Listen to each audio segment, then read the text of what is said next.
So if you just unpackage your S Blaster, you'll notice you were gifted a few items. You've got a number of pre-filters.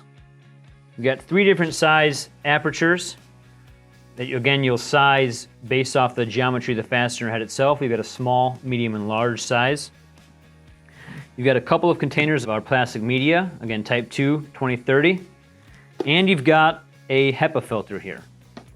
To fill the S Blaster, especially on initial fill, the easiest way to do it is to simply take the corrugated tube off of the hand tool here,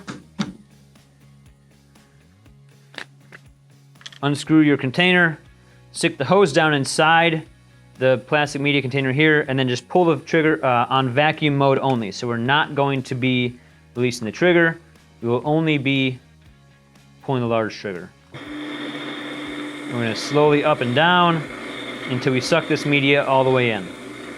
Now you want to take care and be mindful of your sight gauge here on the side of the S Blaster.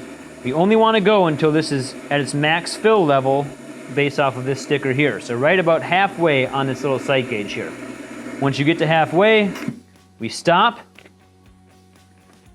connect the tube back onto the handle, and we're fill.